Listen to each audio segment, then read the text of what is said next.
Hello, this is Marley from the Black Father Support Group, and welcome to this week's catch-up session.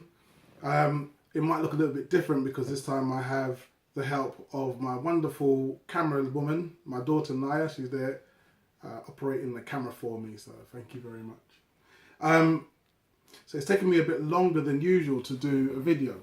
Usually we have our father's group on the Wednesday, and then by the next morning, the Thursday, I would do a video. And this time it's already Saturday and I haven't put anything up. And what's interesting is that I have already done a video for this week on the Thursday, and then I thought about it and thought, no, I've got to do it again. I did it again on yesterday and thought, no, and here I am, third time going for this video. And the reason being is because it came up from a very intriguing question that was asked by one of the members. So, one of the brothers said the question, do black men need to kill in order to get ratings? And the immediate response, so yeah, the question is, do black men need to kill in order to get ratings? The immediate response was, well, no, of course not. Of course not. But then he went on to explain about how someone had actually committed a crime, had actually killed someone in southeast London. The case went to court. Somehow he was able to beat the case. The case collapsed, and now that person is free and walking the streets. And he was saying that, people from that area was giving them a lot more respect than beforehand. And what he sees in his general day-to-day interactions with other black people in the area is that while he's dealing with disrespect from people whilst he's trying to do something positive, the person who's done something completely negative in the community is getting more respect than him. So, hence his question. And I had to think about it because I was like, okay, there's a couple of things that it starts, synapses start firing off. What I was left with was like, well, of course, there are going to be some people who are going to find that inspiring and are going to give someone more ratings because they know that that's what that person's done. Or because even if you associate yourself with someone who is about that kind of life, then people will start to look at you like as okay, they want to hang out with you. I remember, years ago, I was there where I used to live and on the block, and I heard this young guy, and he was trying to say, yeah, man, he knows some road man. Yeah, this guy is 9 years old at the time, right? But he is, even at that age, he understands that just by association with someone who is known in the community as having a real seedy past or background to him, some people start to see that as something that they can actually respect. And as you grow older, that doesn't change. So yeah, that is that element in our community. But the vast majority of people respect a man who is taking care of his responsibilities for himself and for his family. That is where respect comes from in our community. It comes from when someone says, okay, I'm a married man, for example, with these are my children, and this one is going off to university, or this one is in school or whatever, or I'm picking up my children from school. Someone who's having something to do with their children's life. That person gets a lot more in the way of ratings from more people than someone who says, well, actually, I'm doing things to disenfranchise the community. I'm the person who's selling drugs on the corner. I'm the one that is mugging someone, for example. So there's these other things that are there, and there are certain elements that will gravitate towards that. But the vast majority of people, no, they're going to be gravitating towards the positive. So where does why do we have this need? Why does this happen? Why do you see that this thing? It happens in all communities, especially in communities where there is vast differences in wealth. Glasgow is known as the stab capital of the world, apparently, but Glasgow has a very very Caucasian population. There's not many other communities there, few Indian, Asian people, but there they have that same kind of this disproportionate distribution of the wealth. So you have some who are really poor, living on the breadline or below the breadline, and some people who are doing really well. And so there again, you see that that way in which people start to try and find other things in which they can feel enfranchised. But I feel that same sort of disenfranchisement that you get when there's that difference in income.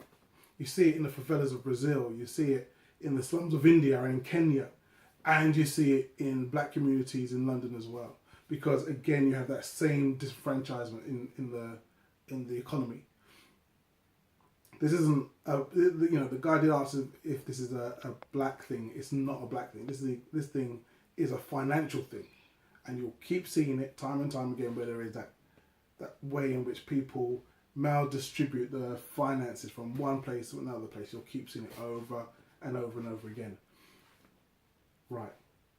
So if that's the case, then what is the core? What's the if that's what's going on? So we can see that's the underlying thing, right? So what is causing someone to actually go ahead and do that? It's about power. It's about the fact that we live in a world where the amount of money you make has a direct correlation with how much influence and power you have in your circle. And that circle could be in your community. It could be in your own family. When the finances are low, the amount of influence you have diminishes. So if you are a young man, you've got a young woman, and the two of you have a baby, for example, and you say, I'm going to do my best by you, but you're not bringing in any money. Yet, mum knows that if she goes to the council and says, hey man, I'm single, so she cuts you out of the equation, I'm single and I've got nowhere to live, the council will find somewhere for her and baby to live. Your influence in that whole situation is gone because you don't actually have any finances to back up what you're saying. And that keeps happening.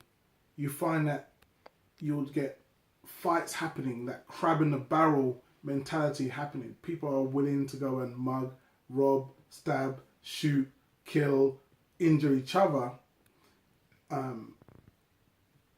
because that gives them a level of power. Even though everyone is dealing with the same top-down depression of power and influence, even in that smaller area, if you can feel like you've got more power than the next man, you start feeling a bit better about yourself and other people start looking up to you. It's a really kind of insidious and seedy affair, but this is actually what we're dealing with as a community, and other communities are dealing with it as well. The other side of the coin, though, there's a flip side to this coin. When you look at movies, when you look at Hollywood, you will see there are ratings for people who kill constantly. And you can start from John Wayne and keep going up. Go back to there, have a look. In all the posters of films, they always have a gun on that poster to show you, hey, this is a film that is about killing. And the person who kills the most is the person who is the hero. So you cheer for the man or the woman who's doing the most killing in the thing. Take a look at I was gonna say Crouching Tiger, Hidden Dragon. No, I was thinking of Kill Bill. Uma Thurman just destroys loads of people, and at the end you're like, yay, Uma won. So this idea of killers getting ratings again is pushed by Hollywood constantly and in really bright lights and shiny shiny backgrounds, you're taught and told that this is what is something to aspire to.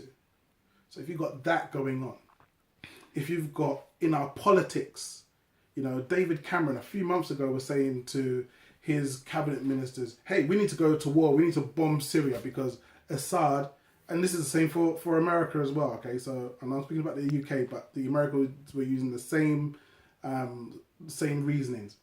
Assad is using chemical weapons on his own people. So we now need to go and bomb Assad because he's out of order. All of us, and that didn't work, that flopped, that didn't actually happen.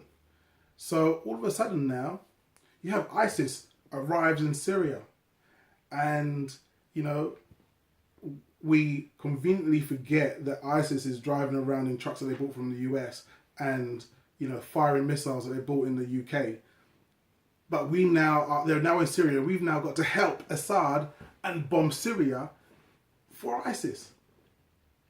And when he did that, David Cameron got ratings. When Barack Obama said, guess what I did? We killed Osama bin Laden. Barack Obama got ratings. When George Bush was at the front of the ship with mission accomplished in a big red, white and blue banner, he got ratings because he killed a whole heap of Afghanis. So this kind of question about if you kill people, you get ratings.